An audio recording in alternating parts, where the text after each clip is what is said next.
celulares, como si estuviéramos en el cine.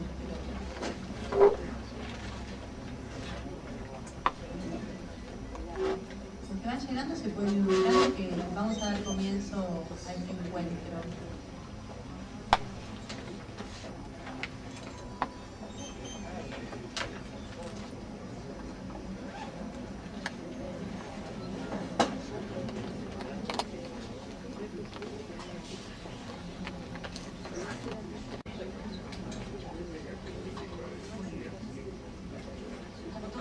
Saben, estamos aquí para acompañar a Nora y Luis en este día tan especial en el que compartiremos un momento agradable con la presentación del libro Tiempos Diluidos. En principio, voy a presentar a los que estamos en el lado: Guillermo Parodi, la licenciada Alicia Neira, Luis Calvo, Lola Nardo y les habla Liliana Buceta.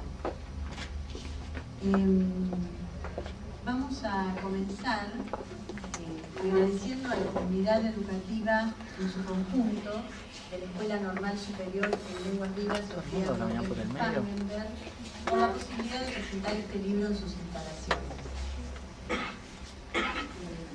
Tenemos una carta del director general del Ministerio de Educación del Gobierno de la Ciudad de Buenos Aires, profesor Eduardo Aragundi, que voy a leer.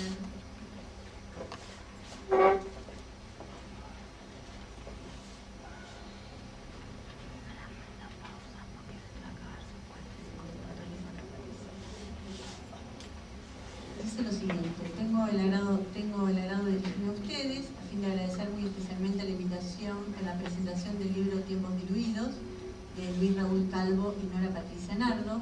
Asimismo, es mi interés felicitar a los autores por abordar temáticas de interés en la construcción de la historia de la educación, a través de cartas que recorren el periodo desde finales de la modernidad hasta nuestros días.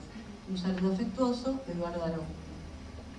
También recibimos otra comunicación del coordinador de salud y orientación educativa, licenciado Eduardo Urueña, que dice lo siguiente: agradezco la invitación a la presentación del libro Tiempos Diluidos de Nora Nardo y Luis Calvo. Es mi intención transmitir a los autores el agrado y el beneplácito por este logro en nombre de los integrantes de salud y orientación educativa y en el mío propio. Nos alegra y congratula que hayan plasmado en este libro que hoy presentan la rica experiencia adquirida en el desempeño de su función. Deseándoles éxito a Nora y a Luis, los saluda el licenciado Eduardo Urueña. Y por último, les voy a leer también la otra carta que llegó de la licenciada Alicia Virgin, subsecretaria de Equidad, Alejandra Virgin, subsecretaria de Equidad y Calidad del Ministerio de Cultura y Educación de la Nación. También agradece y comenta que lamentablemente no puede concurrir porque está en el interior del país en esta fecha. Deseándoles el mejor de los éxitos, los saluda Alejandra Virgin. Ha sido tenido en cuenta, como verán.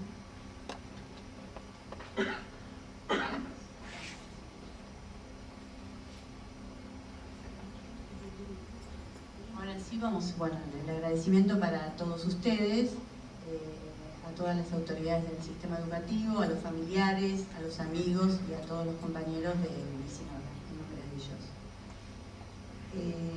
En principio, la licenciada Alicia Neira y después el licenciado Guillermo Parodi se van a referir a la obra.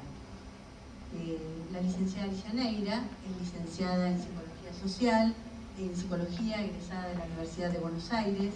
Actualmente es miembro del CERI 19 en el sistema educativo de esta ciudad. Profesora de consulta en la Universidad Pedagógica Fran Páez García de Santiago de Cuba. Colabora en la revista Generación Abierta en la sección Educación. Ex docente en las universidades de Buenos Aires, de Belgrano y de El Salvador. Miembro del Consejo Latinoamericano de Ciencias Sociales, que investiga sobre los traumas psicosociales a consecuencia de la violencia política e institucional. También es coautora de los libros El psiquismo del niño enfermo orgánico, editado por Paidós, y Valores en el proceso educativo, otra mirada, editada por Lugar Editorial, del cual también es compiladora. Ahora sí, Alicia, te damos el micrófono.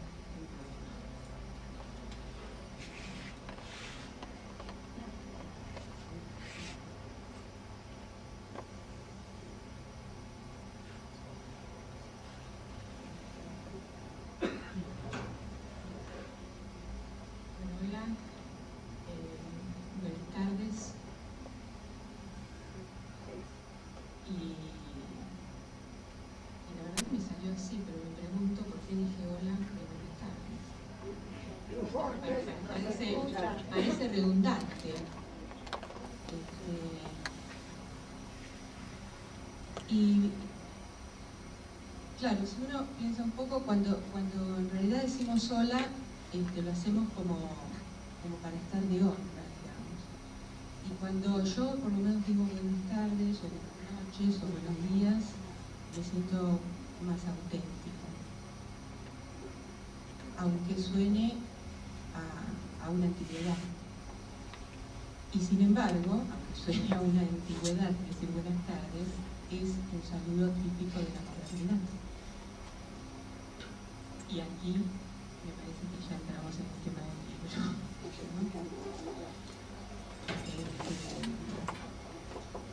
Bueno, por un lado también celebro que se realice este tipo de encuentros, por un lado por el placer estético y además porque estimula tanto el pensamiento como la creatividad de todos nosotros. Seguiría hablando así sin entrar en el libro porque en realidad me resulta bastante difícil hablar, me resulta bastante difícil. Bueno, ¿ahora se escucha? Sí, un poquito mejor. Me resulta bastante difícil, decía, y lo sigo insistiendo, hablar de este libro que escribieron Nora y Luis, porque con ellos en realidad compartimos amistad. Entonces yo diría, bueno, un montón de elogios, que así lo siento, ¿no? Y también porque de alguna manera yo estaba en conocimiento de estas cartas, de estos escritos que habían elaborado Luis y Nora. No sabía el contenido,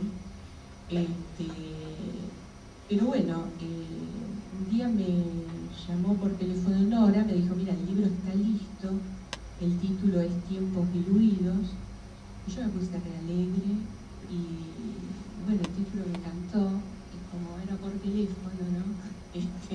Enseguida colgamos, y de golpe me pregunté, ¿a qué se referirán con tiempos diluidos?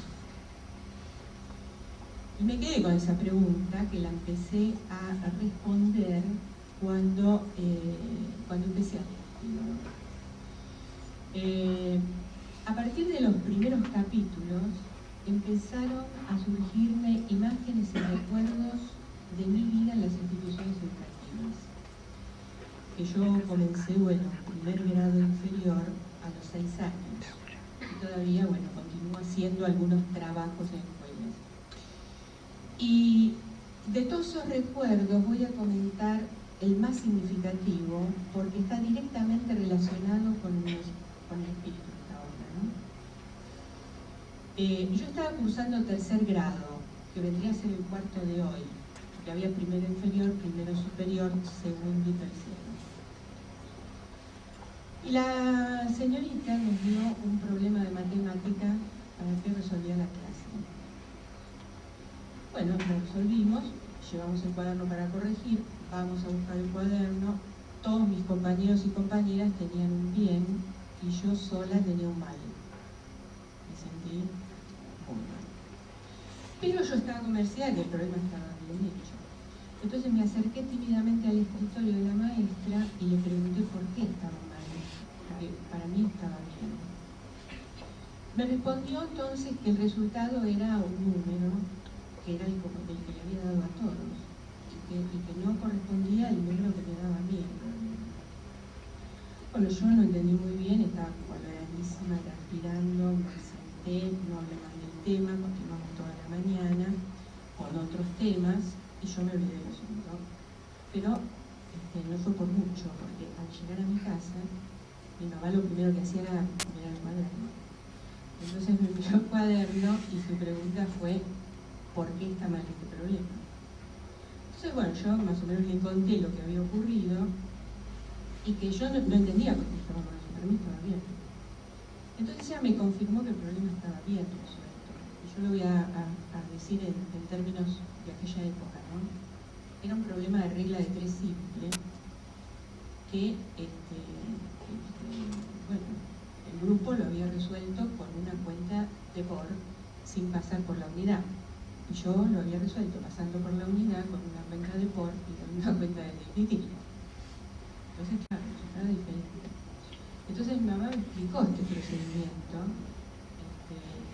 y que yo que yo lo había hecho y que era correcto. Y también me agregó algo que para mí en ese momento fue terrible, y era que yo al día siguiente tenía que acercarme nuevamente a la señorita y le tenía que decir lo que ella me había explicado y que el problema estaba bien. Y yo lo primero que pensé, bueno, le dije que sí, y dije, bueno, mañana no lo hago. Entonces, como me vio el rostro, me dijo, si no te responde, pasado mañana voy yo. Con lo cual no me quedó alternativa. A la mañana siguiente, lo primero que hice fue acercarme a la señorita y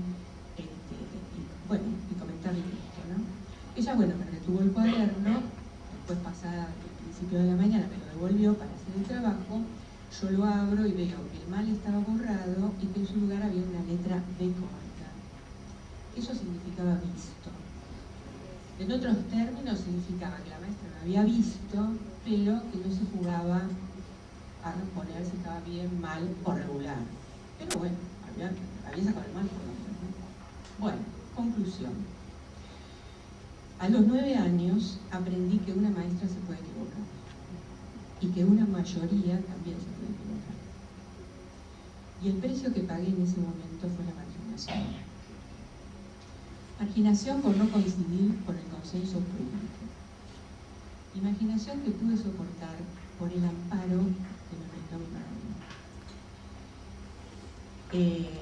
La coincidencia de esta anécdota con los autores de Tiempos Bíblicos es que los análisis y propuestas que desarrollan en sus cartas no se enmarcan en el consenso público. De allí las resistencias y las rivalidades que despiertan. Entonces hay que cuidarlos y también cuidarnos para que el sentido común y el pensamiento primen por sobre algunos criterios de onda que en realidad son decretados por los mercaderes del mercado científico y del mercado filosófico, pero que muchas veces son criterios que están vacíos de sentido y de significación.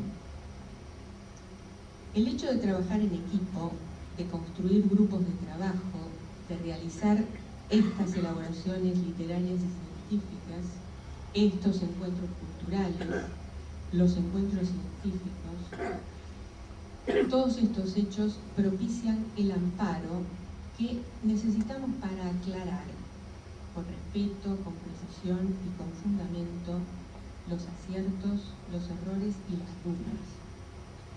Tiempos Diluidos es un libro que al comunicar un modo de trabajo ingenioso y de manera rigurosa, enmarcado teóricamente, propicia la creatividad. Yo estoy segura de que va a avalar como cálido amparo a jóvenes y temblorosos profesionales, docentes y de otras disciplinas, para que no queden sometidos a la violencia institucional, presos en una encerrona, sintiéndose a veces que tienen que aceptar ciertos consensos públicos, aunque consideren que están equivocados. Ampararlos también para que puedan lograr encauzarse en el camino del sentido común, el pensamiento y la creatividad educativa.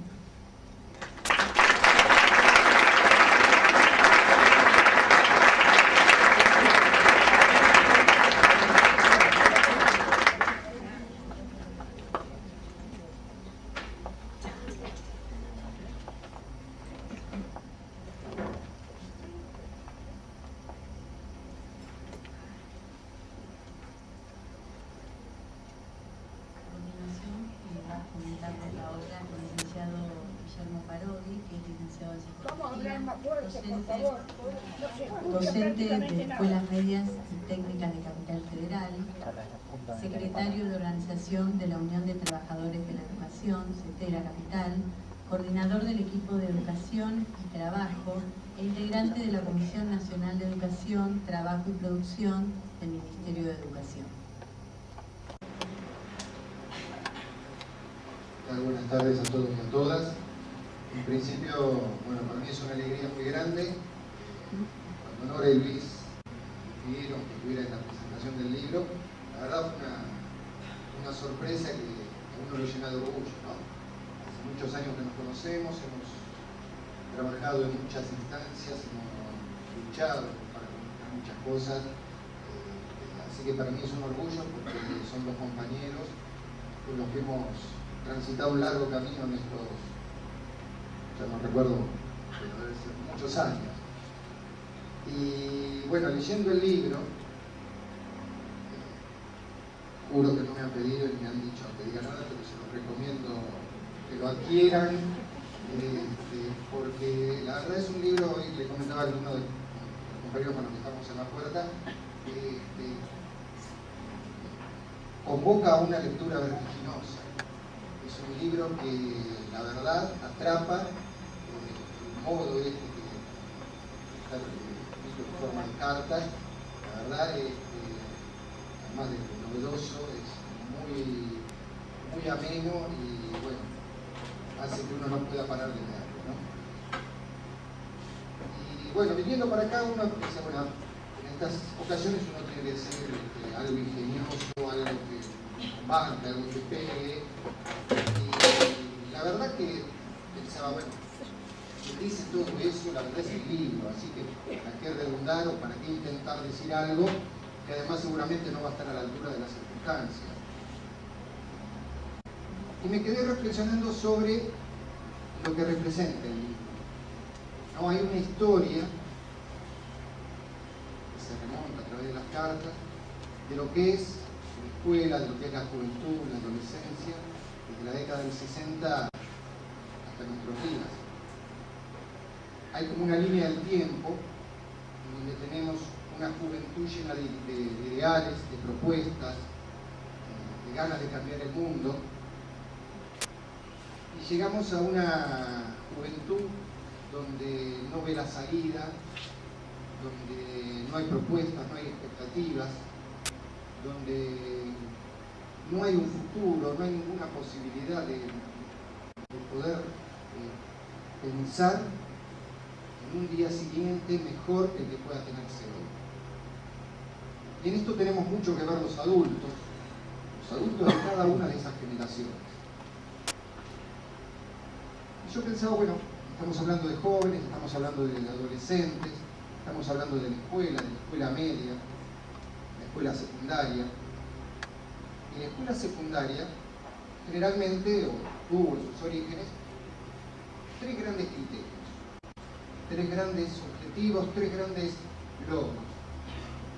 Formar a los jóvenes para que puedan seguir los estudios, formar para el trabajo y formar en ciudadanía.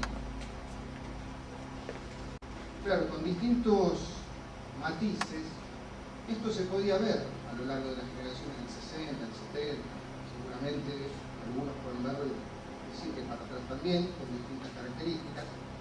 Ahora hemos atravesado una etapa en la década de los 90 en donde trabajo no había, así que ¿para qué formar para el trabajo? Formar para los estudios, para la prosecución de los estudios no tenía sentido, porque quien seguía un estudio tenía el mismo futuro que el que no lo tenía.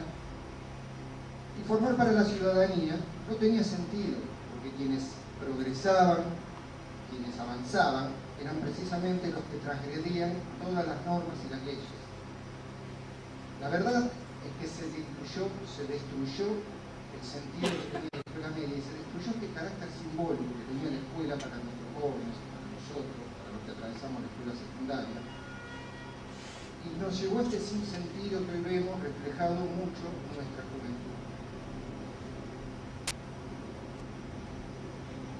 Esto lo vamos viendo a lo largo del libro a través de lo que plantean Alejandro y Alfredo.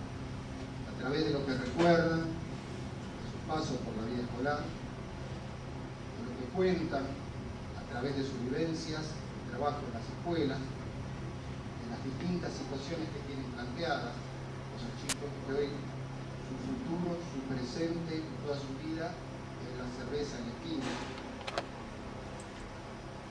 Y también rescato en el libro esta cuestión de que también esa es la mirada que los adultos tienen. No es así toda la vida de los jóvenes. Hay algo que marca casi el final del libro, que es lo que todos conocimos como la tragedia de Cromañón. Esos chicos que fueron, digamos, para la prensa, fueron a bailar, a escucharse, en una total desidia, en una total promiscuidad, en un lugar al que no deberían haber ido. Todos hemos escuchado, bueno, estos padres que dejan ir a sus chicos a estos lugares también, ¿no? Y estos chicos irresponsables. Ahora, muy pocos se detuvieron en el hecho de que la mayoría de los pibes que murieron tratando de salvar a algunos de sus amigos que estaban allí. Esto nos muestra algo que tal vez no lo tenemos como contenido en la escuela, que tal vez los adultos no lo tenemos como algo que los jóvenes deberían hacer.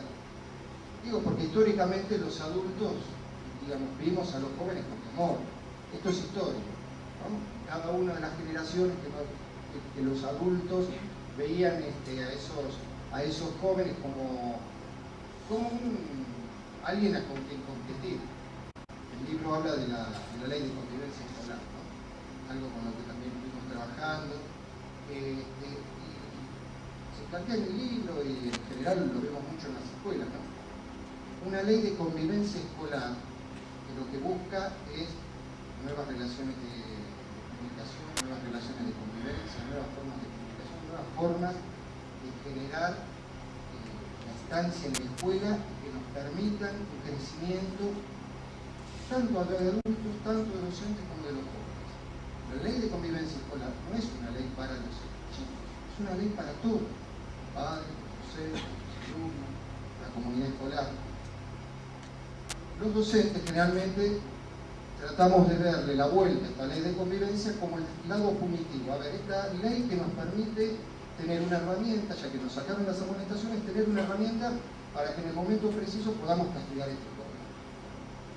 Bueno, ese es el temor y ese es el desafío que no podemos terminar de asumir y poder empezar a pensar la escuela como un espacio democrático mucho más amplio. La estructura actual de la escuela es un impedimento muy grande, es una estructura verticalista, autoritaria, en donde la palabra del joven está totalmente valorizada.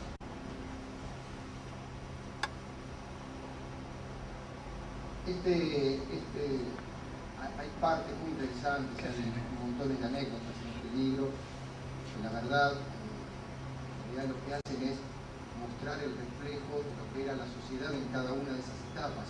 Cada una de esas anécdotas están enmarcadas en una etapa y nos va mostrando cómo la sociedad también fue cambiando su caracterización de lo que es la niñez y la adolescencia.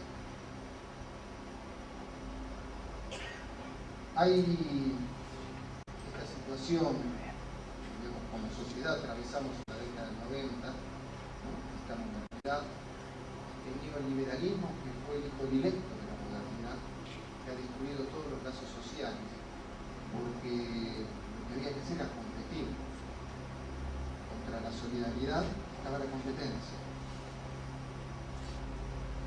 Hay algo, una de las imágenes que recuerdo del libro es Alejandro mostrándole a la maestra un sol pintado de violeta, el reto, la reprimenda, que terminó en la vergüenza, rompiendo ese dibujo de ese sol, tirándolo a la basura.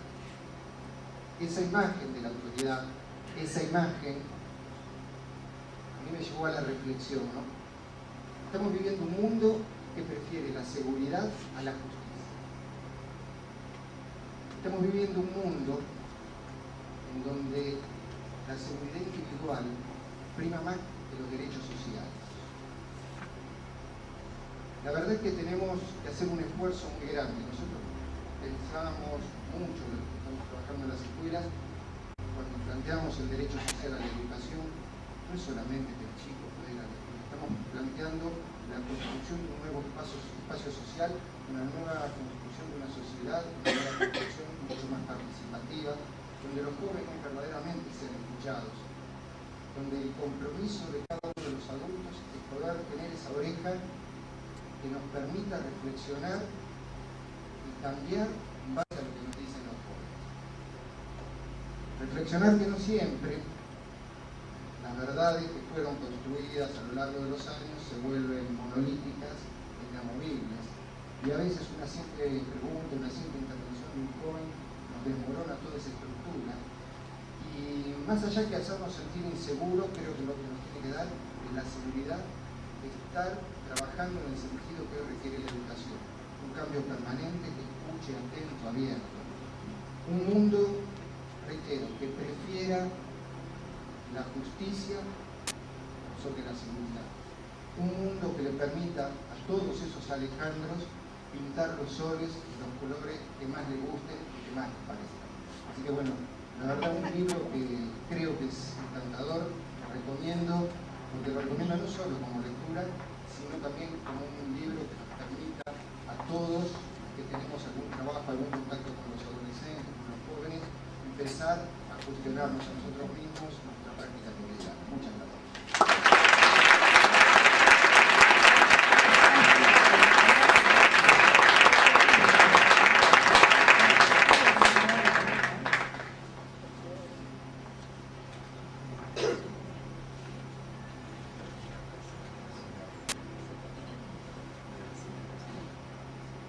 Después de estas palabras tan comprometidas de la lectura de la obra,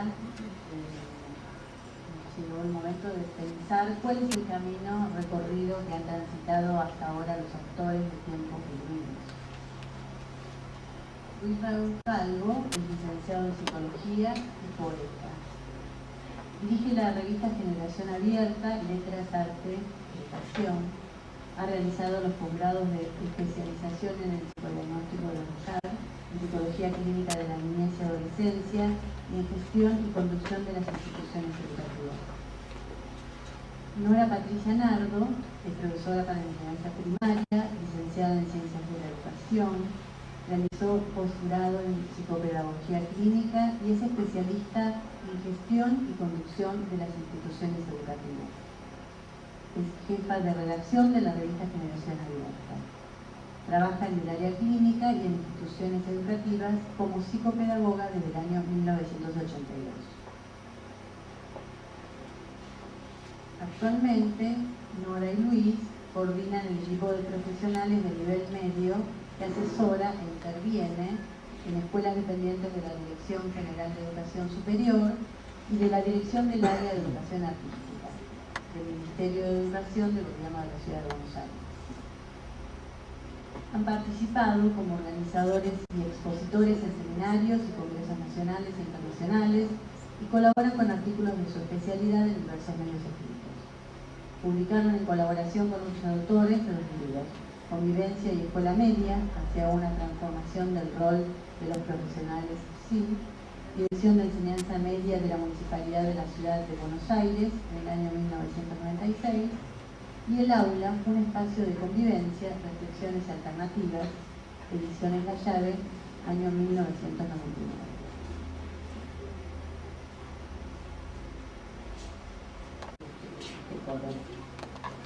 Dice así: nuestra agrupación es la manifestación sonora de las leyendas del barrio de Flores. Nació un día en la primavera de 1993, cuando un duende aunaba voluntades en una escuela de Avenida Avellaneda al 2500, llamada Provincia de Chaco. Ese duende encarnó a nuestro director, Oscar Liguera, quien, haciéndose eco de las necesidades de muchos más, que por ahí deambulábamos sin rumbo fijo ni destacado, logró hacernos creer que teníamos algo que decir, como todo el mundo por supuesto, y que solo hay que buscar la oportunidad de hacerlo y prepararse para ello. Por eso, aquí están, mostrando, bueno, aquí estamos, mostrando